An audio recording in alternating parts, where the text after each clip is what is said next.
Health थोड़ा अच्छा होने के बाद मैंने सोचा कि आज कुछ स्पेशल बनाया जाए। तो मेरे पास था फूल गोभी, मतलब बहुत टाइम के रखे हुए थे, तो सोचा इनको मैं बना लूँ वरना ख़राब हो जाएंगी। तो फिर मैंने इनको अच्छे से, इनका ऊपर का जो स्किन है उसको हटा दिया। उसके बाद कुछ आलू थे, वो मैंने इसमें से ले लिए। इसमें जिससे जितना खाना बन सके उतना बन जाए, क्योंकि ज़्यादा नहीं बनाना मुझे, वरना ख़राब हो जाएगा। और गर्मी का टाइम आने वाला है तो उस टाइम ज़्यादा सब्ज़ी चलती भी नहीं है। तो 2 आलू ले लिए और इसके बाद मैंने फूल ले लिया, क्योंकि फूल इसलिए ज़्यादा लिया क्योंकि बहुत ज़्यादा था, प्लस ख़राब भी हो सकता था। तो आलू ख़राब होने का कोई चांस नहीं है, इसलिए मैंने जल्दी जल्दी इसको काटना स्टार्ट किया। और काटते हैं और बनाते हैं अपना आज का खाना। और उसके बाद आज का जो रूटीन है वो आपके साथ शेयर करूँगा। तो ब्लॉग जो है कंटिन्यू नहीं आ पाया कुछ प्रॉब्लम की वजह से। आपको पता ही है किस तरह का मेरा हेल्थ बहुत प्रॉब्लम में था, फीवर चल रहा बहुत कुछ, पर अब थोड़ा बेटर फील हुआ है मुझे। तो इस वजह से मैं कंटिन्यू फिर से ब्लॉग लेके आया हूँ आप लोगों के लिए। और आगे पूरा कोशिश है कि मैं ऐसे ही कंटिन्यू आप लोगों के लिए ब्लॉग लेके आता रहूँ। और आप लोगों का प्यार ही इतना है कि मुझे ठीक होने में टाइम ज़्यादा नहीं लगेगा। तो अभी टाइम की बात करूँ तो फ़ोन में देखते हैं टाइम कितना हो चुका है। तो टाइम इस टाइम है 8:48 हो चुका है। तो मॉर्निंग का टाइम है। तो अभी काम अपना स्टार्ट करते हैं। तो सबसे पहले तो मैं अपना जो पानी इसको वॉश करता हूँ अपनी सब्ज़ी को। और थोड़ा मैं पैक होके रहता हूँ अपने आप को कपड़े में, बिकॉज आपको पता है मुझे टाइफाइड हुआ था, उस वजह से मेरे को थोड़ा सर्दी सा, मेरे को ठंडा सा फील होता है इस टाइम भी। तो इसलिए अपने आप को थोड़ा रूम में, और रूम तो पैसे भी ठंडा है इस टाइम, तो इसलिए ज़्यादा ठंड लगता है। बट कोई ना, अभी से हमको सीधा सब्ज़ी बनाना है अपने लिए। और सब्ज़ी बना के उसके बाद काम स्टार्ट करेंगे। वैसा क्या होता था कि मैं पहले फर्स्ट सेशन जो होता था उसमें मैं फर्स्ट सेशन लगाने के बाद ही खाना बनाता था। बट अब क्या है कि मेरे को अब खाना पहले बनाना पड़ता है, उसके बाद मैं पढ़ाई करने के लिए बैठता हूँ। बिकॉज हेल्थ की वजह से, क्योंकि मेडिसिन जो है वो टाइमली हैं, और टाइमली मेडिसिन खाऊंगा तो जल्दी ठीक हो पाऊंगा। अगर मैं खाना लेट बनाऊंगा तो उस टाइम मेडिसिन भी लेट हो जाएगी। तो इस वजह से अपन अपना जो है सब्ज़ी जल्दी बना लेते हैं और खाना बनाएंगे, उसके बाद अपना सेशन लगाते हैं। और सोचो सब्ज़ी बनाने के बाद ही मैं अपना एक सेशन लगा ही लूँगा। और एक भाई ने भी हमसे एक क्वेश्चन पूछा था, उन्होंने कहा था कि भाई आप ऑफलाइन कोचिंग भी नहीं करते हो तो बाहर क्यों रहते हो, आपका बाहर रहने का क्या मतलब है।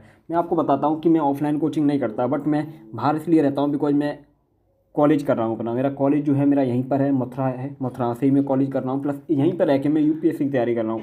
इसलिए मेरा बाहर रहने का रीज़न बस यही है। मैं भले ही ऑनलाइन कोचिंग कर रहा हूँ, बट मेरा कॉलेज जो है, कॉलेज भी साथ के साथ चल रहा है। इसलिए ऐसा ना समझें कि एक ही चीज़ मैं यहाँ पे रह के कर रहा हूँ। मैं अपना कॉलेज भी कर रहा हूँ, साथ ही अपना यूपीएससी की तैयारी भी कर रहा हूँ।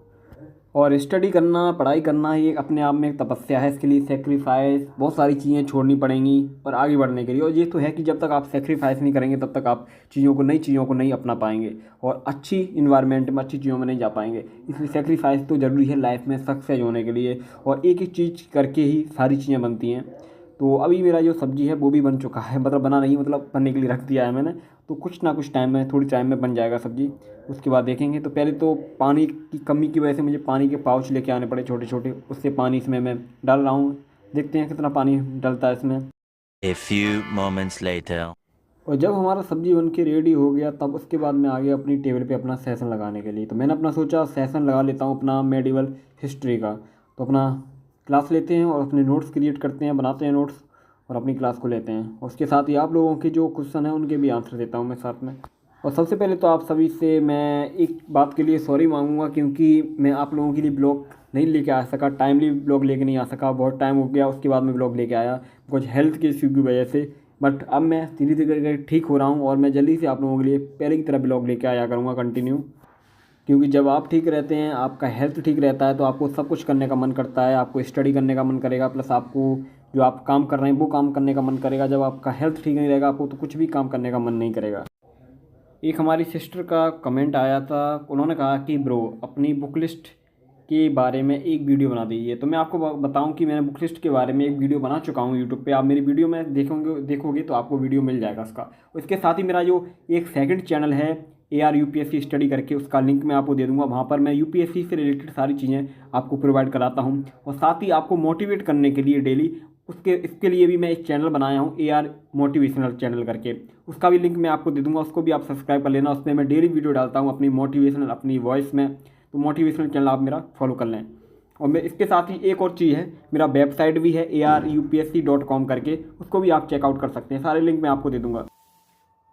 हेलो एवरीवन, आज मैं रिव्यू करने वाला हूँ PW ओनली IS की NCERT समरी बुक्स का, जो आपकी सभी सब्जेक्ट्स में बेसिक अंडरस्टैंडिंग को तेज करने में काफ़ी मदद करेगी। तो अभी आप देख सकते हैं कि आपके सामने बुक्स का सेट रखा हुआ है, पूरी NCERT बुक्स का। जितने भी सब्जेक्ट इसमें कवर किए गए हैं सारी सब्जेक्ट्स का मैं रिव्यू करूँगा आपके सामने। तो एक एक करके सारी बुक्स मैं आपको दिखाता हूँ। तो फर्स्ट बुक है हमारी मॉडर्न हिस्ट्री की PW ओनली IAS की NCERT वाला करके है, one stop solution for all NCERT करके, मतलब मॉडर्न हिस्ट्री की सारी NCERT एक ही बुक्स में कवर की गई हैं। और इस बुक को हम ओपन करके देखते हैं तो इसमें सारा कंटेंट जो है हमारा मॉडर्न हिस्ट्री का बड़ा अच्छे से डिजाइन किया गया है और अच्छे तरीके से इसमें एक्सप्लेन किया गया है। देन हमारी बुक आती है इकोनॉमी की। इकोनॉमी में जितनी भी NCERT हमारी 6 से लेकर 12 तक की सारी इसमें एक ही बुक्स में कवर की गई हैं। तो इसका जो कंटेंट है कुछ इस तरीके से आपको देखने को मिलेगा।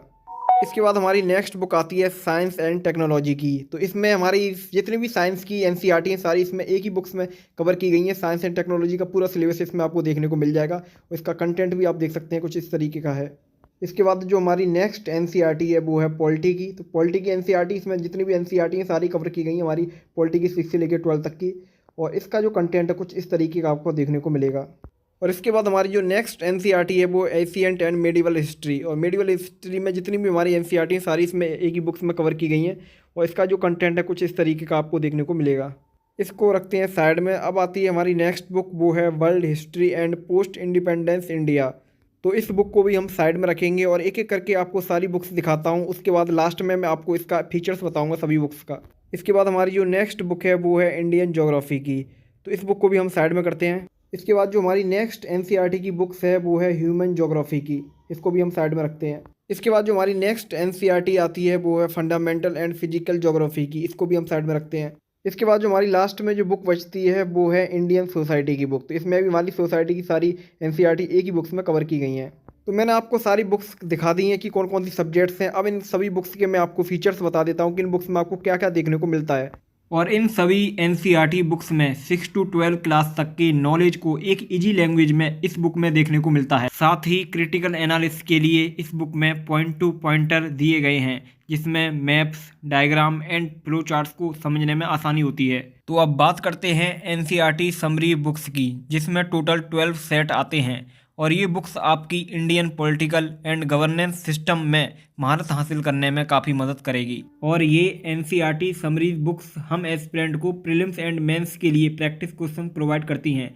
साथ ही ये बुक्स आपकी एग्जाम प्रिपरेशन स्किल्स को भी बहुत इम्प्रूव करती हैं। और इन सभी बुक्स के जो फीचर्स हैं उनमें आपको फर्स्ट NCERT में अंडरस्टैंडिंग और कॉम्प्रिहेंसिव में डीप नॉलेज गेन करने में मदद मिलेगी। और इसके साथ ही कॉन्सेप्ट की क्लियरिटी के लिए बुक्स में maps, diagram and flow charts दिए गए हैं अंडरस्टैंडिंग बढ़ाने के लिए, जिससे एस्पिरेंट की सब्जेक्ट्स को लेकर पकड़ स्ट्रॉन्ग बने। और इन बुक्स में आपकी प्रीलिम्स और मेंस में critical thinking and problem solving capability को बढ़ाने के लिए चैप्टर वाइज क्वेश्चन दिए गए हैं, जिससे आप कॉम्प्रिहेंसिव एग्जाम में सक्सेस हासिल करेंगे। इसलिए इन सभी बुक्स का जो लिंक है मैंने आपको वीडियो की डिस्क्रिप्शन में दे दिया है, वहां से आप इसे इजीली बाय कर सकते हैं और अच्छे से अपनी तैयारी कर सकते हैं। तो अपना सेशन लगाने के बाद मैं सीधा बर्तनों को साफ़ करने लगा, क्योंकि बर्तन साफ़ करने उसके बाद मुझे खाना बनाना है। तो खाना बनाने के लिए भी तो बर्तन साफ़ होने चाहिए। तो अपने जो खाना बनाने का जो बर्तन है वो सारे क्लीन कर लेता हूँ। उसके बाद मैं अपना खाना बनाता हूँ। अब भूख भी लगने लगी है। सेशन तो हमारा हो गया कंप्लीट। इसके बाद हमारा नेक्स्ट सेशन होगा।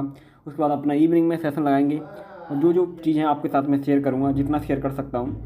तो सबसे पहले तो अपने पानी से मतलब अपने आटे को वो करते हैं, रोटी आटा लगाते हैं। और पानी की कमी की वजह से पाउच लेके उसी से काम चलाना पड़ रहा है मुझे। और एक चीज़ और ज़्यादातर लोगों में रहती है, कमेंट भी आते हैं, मतलब छोटे छोटे भाइयों के भी कमेंट आते हैं कि हमें पढ़ना क्यों पड़ता है इतना, हम कैसे पढ़ाई करें, क्या से करें। देखो, जो पढ़ाई है ना वो एक जिम्मेदारी की तरह है और वो तुम्हारे लिए ज़रूरी भी है जिम्मेदारी। उससे तुम भाग नहीं सकते। बस कुछ साल की बात होती है, कुछ ईयर्स की बात होती है। उसके बाद आप खुद पर गर्व करोगे कि ये पढ़ाई सच में हमको मतलब स्ट्रेस देने वाली नहीं है, हमको कुछ बड़ा करने के लिए बनी है और कुछ बड़ा करके ही हमको बनाएगी हमको। तो ऐसे इससे घबराना नहीं है। पढ़ाई वो चीज़ है जो तो आपको नीचे से जीरो से आपको हीरो बना सकती है। तो ये एक पॉजिटिवली चीज़ लीजिए इसको। हाँ, ये है कि मतलब मेहनत करनी पड़ती है, मेहनत हार्ड वर्क है, बट उसको इन्जॉय की तरह काम यूज करिए, ना कि उसे स्ट्रेस लेके, ना अदर चीज़ों से। हर चीज़ सीखने की कोशिश करिए, हर चीज़ से, और अपने अंदर इम्प्रूवमेंट लेके आइए। और इसके साथ ही मैं भी इम्प्रूवमेंट लेके आ रहा हूँ अपनी रोटी बनाने में। देखो रोटी कैसा बना है, सही बना है, बस इतना बन गया रोटी जिससे मेरा काम चल जाएगा। A few moments later. तो खाना खाने के बाद मैं आया अपनी टेबल पे अपना सेशन लगाने के लिए। मेडिसिन भी खा लिया मैं। अब मुझे अपना ऑप्शनल का सेशन लगाना है। इसके साथ मेरे साथ DLP है, अपना जो प्रिंटेड नोट्स होता है दृष्टि का, उससे मैं अपना तैयारी कर रहा हूँ। अपने नोट्स देख रहा हूँ, है ना, क्लास नोट्स हैं वो, उनका मैं देख रहा हूँ, रिवीजन कर रहा हूँ। और दूसरी जो बुक है वो है आषाढ़ का एक दिन, उसको भी पढ़ना है मुझे। तो सबसे पहले अपने क्लास नोट्स को देखते हैं।